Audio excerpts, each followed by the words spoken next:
Hi hello বন্ধুরা, welcome back to my channel. আমি অনেক দিন ধরেই ভাবছি ভিডিও করব।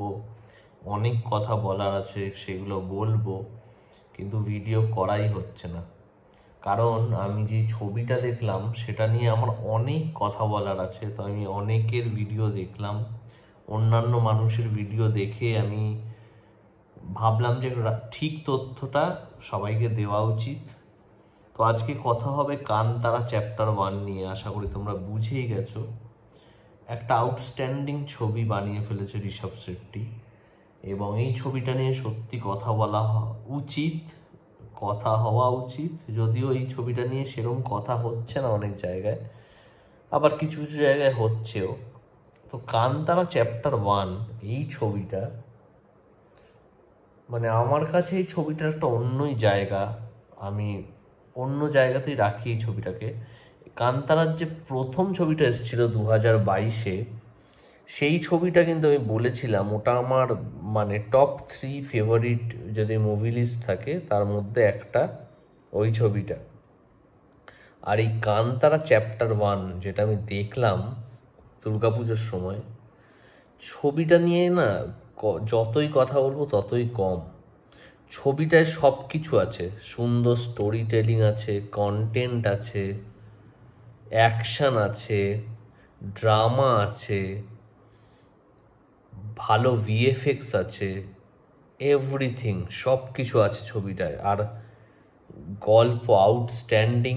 ঋষভ শেট্টি কি করেছে জানো বন্ধুরা? ঋষভ শেট্টি তার একটা নিজের গ্রামের একটা লোকাল ফোকলোর, সেই ফোকলোরটা উনি ইন্টারন্যাশনালি ছড়িয়ে দিল। নিজের গ্রামের যে ওদের কালচারটা, ওদের ফোকলোরটা, এটা ওরা ইন্টারন্যাশনালি ছড়িয়ে দিল, এবং এটা সবাই পছন্দ করলো। ভারত এবং বাইরেও লোকে কিন্তু এটা পছন্দ করছে। এর আগে কিন্তু এই বিষয়ে আমরা কেউ জানতাম না, নর্থ ইন্ডিয়ায় তো কেউ জানেই না এই বিষয়ে। ভূতা কোলা, প্রেতা কোলা, যেটা ওরা দেখিয়েছে, যেটা ওদের ট্র্যাডিশন, ওদের কালচারে যেটা হয়, যে দেবতারা পোজেস করে, তারপরে একটা নৃত্য হয়, সেই নৃত্যের মাধ্যমে ন্যায় বিচার হয় গ্রামে। এই হলো সাবজেক্ট। এবার তোমাদের আমি একটুখানি বলে রাখি, এই ছবিটা দেখো, এই সাবজেক্টটা তো আননোন আমাদের কাছে। এটা কোস্টাল কর্ণাটকার একটা রীতি, সেই রীতিটাকে নিয়েই কিন্তু ছবিটা করা হয়েছে। যা তোমাদের আমি একটু ইন্ট্রো দিয়ে রাখি যাতে তোমরা বুঝতে পারো। এখানে দুটো দেবতাকে দেখানো হয়েছে, বা ক্ষেত্রপাল বলতে পারো, বা ডেমিগডস বলতে পারো। তো একটা হলো পাঞ্জুরলি, একটা হলো গুলিগা। এই দুই দেবতাকে নিয়ে ছবিটা হয়েছে। পাঞ্জুরলি হলো একটি বরাহ, জঙ্গলে দেখবে একটা বরাহকে দেখায়, সেটা হলো পাঞ্জুরলি দেবতা। আর গুলিগা হলো যে লাস্টে আসে, যে প্রতিশোধটা নেয়, খুব রাগী এবং তার খুব খিদে, সেই দেবতার খুব খিদে এবং তার খুব রাগ, এবং সে বিচার করে। তো এই দুটো দেবতাকে নিয়ে ছবিটা করা হয়েছে, এবং তাদের বিশ্বাস নিয়ে ছবিটা করা হয়েছে। ঋষভ শেট্টি না এত বিশ্বাস নিয়ে ছবি বানায়, এবং উনি স্পিরিচুয়াল, ওনার বিশ্বাসটা এই লেভেলের না, তাই জন্য এরম ছবি উনি তৈরি করতে পারেন। আর এই নিয়ে অনেক প্রশ্ন হচ্ছে যে টলিউড বলিউড কি পারবে এরম ছবি বানাতে? যদি আমায় জিজ্ঞেস করা, আমি বলবো জীবনেও পারবে না। কারণ এই ছবিটা না উনি বক্স অফিস নাম্বার বা কোনো সাকসেস ভেবে করেনি। নিজের বিশ্বাস, নিজের গ্রামের গল্পকে সবাইকে মানে নিজের জানানো, শুধু নিজের বিশ্বাস না, যে অন্যকেও বিশ্বাস করানো স্ক্রিনে, সেটা অনেক বড় ব্যাপার। সেটা উনি কিন্তু করে দেখিয়েছে। তো তোমাদের যদি একটু ব্যাকগ্রাউন্ড দিয়ে রাখি, এই পাঞ্জুরলি দেবতা এবং গুলিগা, এরা এরা দুজনেই কিন্তু শিব পার্বতীর থেকে আসছে।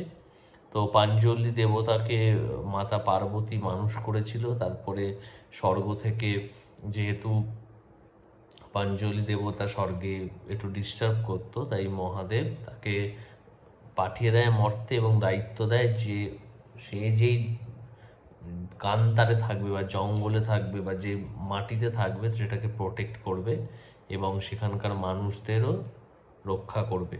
আর গুলিগা দেবতার উৎপত্তি হলো যে একবার মহাদেব ছাই মাখছিল তার শরীরে, একটা পাথর সেই ছাইতে উনি পান, এবং সেই পাথরটা উনি ছুঁড়ে মারেন, এবং ওখান থেকে গুডিগা দেবতার আবির্ভাব হয় এবং এই দেবতা খুবই রাগী এবং প্রচণ্ড খিদে, তার খিদে মিটছিল না, স্বর্গের সব কিছু তিনি খেয়ে নিচ্ছিল। তখন বিষ্ণু ভগবান তাকে তার কোড়ে আঙ্গুলটা খেতে দেয় এবং সেইটা খেয়ে তার খিদেটা মেটে।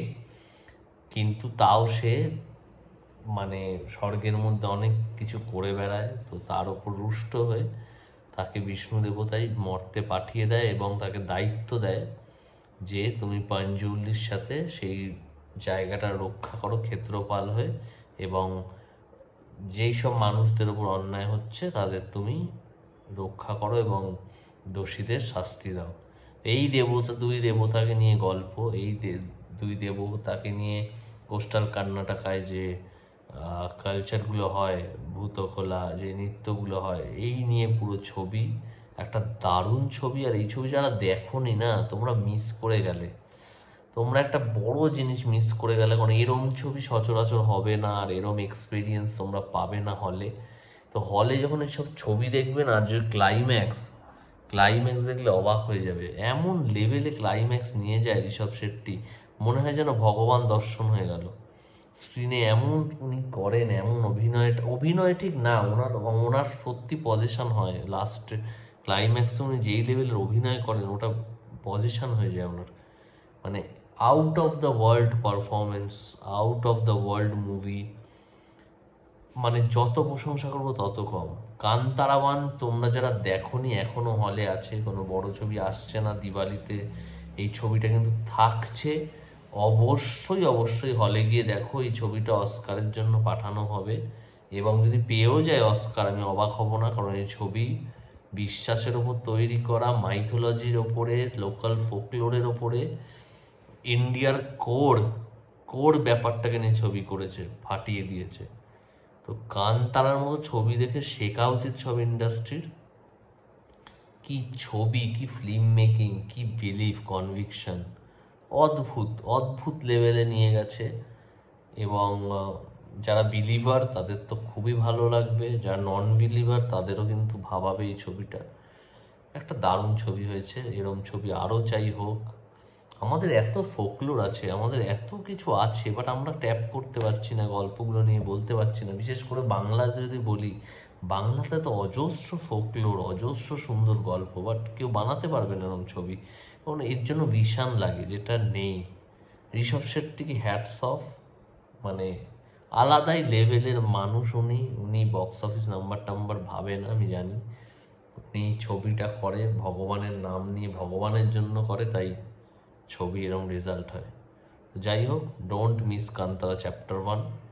আমি তোমাদের মানে হাইলি রেকমেন্ড করছি কান্তারা চ্যাপ্টার 1। অবশ্যই হলে গিয়ে দেখো এই ছবি, হলে গিয়ে না দেখলে কিন্তু বুঝতে পারবে না এই ছবি। অবশ্যই হলে গিয়ে মাস্ট ওয়াচ ছবি দেখো, গিয়ে দেখে বলবে কি ছবি, আমাকে পরে থ্যাংক ইউ জানিও। টাটা।